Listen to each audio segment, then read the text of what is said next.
Let's leave it at that. Next, let's go with Maestro, so we get all the generic shit out of the way. Maestro today. It took me all day to finish it because it's very... It's a lot. There's a lot, especially in the beginning. It is so much happening. It is the very definition of Oscar bait.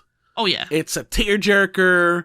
It's a character study where the lead actor, who's also the director here, and writer and producer, has all the spotlight on him. He has makeup to make himself look as this historical person he's playing. It is everything that an Oscar winner should have, which means it shouldn't win Oscars. That's what we call Oscar bait. It's also just not that good. No, it's fine. What did I write about it? You wrote a pretty by the numbers biopic. It's Oscar bait, but not the worst I've ever seen. My favorite part was when Bradley Cooper spent the entire movie doing stereotypical Jew guy voice with a giant fake nose glued to his face. Nick Mullen would be proud. Because this is a white Catholic man who goes around with a giant nose on his face. You know, that yeah, the Jew nose. The Jew nose, yeah. And he goes around talking like this all the time. He's like, this is borderline racist. Yeah. No, I'm really trying to be whatever his name is, Leonard Bernstein. Yeah, but you also sound like the Jewish dad character in Family Guy. Yeah. Oy vey. Yeah. Now I'm gay. And also I'm sure Leonard Bernstein was gay or bisexual. I'm not entirely sure what they're trying to make here. But they're like exaggerating it to a point where it's just annoying. It's one of those things where it has never been... He never said it. Sure. From what I understand. He never confirmed it. No. But it was always there, like in his like memoirs and stuff like that. Yeah, and he had male and female lovers. He married a woman, but he still loved men. Whatever. And they had to make that the whole thing here. That's what I'm saying. They had to make that the entirety of his personality, which I'm pretty sure was not, if he's such a great composer and conductor. That's so of the time as well. This is a story about a closeted gay man. But he's not closeted. He's very much out of the closet, to the point where his children are uncomfortable with it. Yeah. Like, he kisses men out on the street. If you keep this up, you're gonna die a lonely old queen. That's the thing, though, as well. He gets to marry a girl. They both love each other, obviously, even though they fight a lot. And in the middle, she resents him for taking other lovers because she's too busy not getting someone else. Yeah. It's so... I don't know. It's so messy. Yeah, it's so... you know what? I don't know. I gave it 3.5 stars. Jesus Christ, that's a little much. I gave it 2. I'm not even sure I liked the acting, but by most parts, he was fine. I liked Carey Mulligan. I'm not a fan in general of her, but I think she was good. You know who I really liked in this? Who constantly, once again, is just sidelined in his acting career. Matt fucking Bomer, who's so good. I was like, wait, is that him? Yeah, it's Matt Bomer. He should have bigger roles. He's good. Yeah, him and Maya Hawke actually did pretty well good with what little she had. Both of them with what little they had. No. Now, this is even typical... fucking Sarah Silverman outperformed Bradley Cooper in this. And I don't like Sarah Silverman. I don't know. This just felt like Bradley Cooper, well, jerking himself off. Yes. To an image of himself. And that's kind of funny because he, in interviews and stuff, he seems to genuinely, like, this was his passion project. Sure.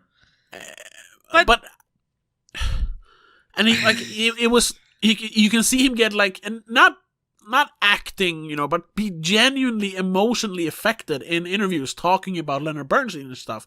And, you know, good for him. Yeah. But this movie... A Star Is Born, which came out a few years ago, which it was his first directorial debut. Right, he did that one too. Oscar bait, like he can direct, but he tries too hard. Maybe he shouldn't act in what he's directing. Maybe that would help, Yeah. because so he can focus on the directing. I'm not saying he's a bad director. It's just he tries too hard. It's too it's too obvious that he wants to like show everyone how fucking great I am. Yeah, but like, that's what I'm you're saying. good. He should but direct don't try someone so else. hard. Don't direct yourself. Don't put your you're just doing it for yourself now. Yeah. You need to showcase other people's talents to showcase your own actual talent. But that's kind of what I think is this is a little theory I have about him as an actor, as a person. Because there's a clip from like the late 90s. Do you remember the show Inside Actor Studio? Yeah, vaguely. Where James Lipton, who was an acting teacher, an actor himself, interviewed famous actors and sometimes like comedians, but mainly actors. And he did it at, I think, a New York acting school, something, where the audience was always made up by students at the school. Oh, yeah, that one. Yeah. And there is one episode where Louis C.K. is being interviewed, because he's mainly a comedian, but he also does act. He also directs movies nowadays. And towards the end of the show, they always let the audience, the students, ask questions, because, yes. chance for them to learn from some of the greats, And in that audience, a young man named Bradley Cooper asks, I don't remember exactly what the question is, but he's sitting there, bright-eyed and bushy-tailed, like, oh, I really love acting, I want to get into make the big movies and everything, and what do you think I should do, basically? Yeah. And Louis C.K., a famous curmudgeon, just goes like, it's never gonna happen, kid. Like 90% of you are gonna fail, and blah blah blah. Like, I'm not saying you're bad. It's just like prepare for disappointment. Yeah, that's reality. Like, it's a fluke. Look at me. That's a fluke. I shouldn't be here. He says basically, and maybe you shouldn't either. And he's like, So, I mean, since then, like, he started out doing like romantic comedies and shit. Like he did the thing you should. He took every part he could.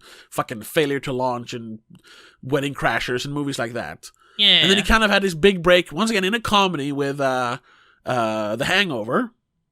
Oh, but then from that he he had his chance to like launch his career. So he went all in for like the big roles. Like, Silver Linings Playbook. That's where it started Hustle, with the whole... what it's called. And then, of course, now... And he has this typical, like, I'm an actor kind of acting in movies like... Yes. Like, fucking even movies are good, like Limitless. It's a great movie. He's good in it. But it's just like, he's trying really hard to be a great actor. Yeah. And now that has translated into him making movies for himself, where he's trying so fucking hard to tell Louis C.K., like, fuck you, I became that actor that I wanted to be. I did it. But he's trying too hard, which means he's never going to be that actor, even though he can be. He's also overworking himself a little bit. It's such an Ouroboros. Like, he's eating his own tail. Like, it's never going to happen. You're just stuck in this now Oscar bait loop. Time is a flat circle. Throw in some Marvel just to make extra money. Oh, yeah, exactly. Because he's Rocket. Which I never liked him as Rocket. He's fine. Luckily, it's just a voice. Yeah, I know, but thank God he's not actually physically in the movie. That would be annoying. But that's what I think of Maestro. It's a try-hard movie. Yeah. There's nothing wrong with it, but it's not great. It's fine. Whatever. It's middle of the road. It's very messy in my opinion, because there's so much like back and forth happening. I didn't even follow it for the first like hour. No, I had no idea what they were getting at. I had to read the synopsis to realize, it's just a biopic. I thought there was like supposed to be a story here, like a message or something. No, it's just a...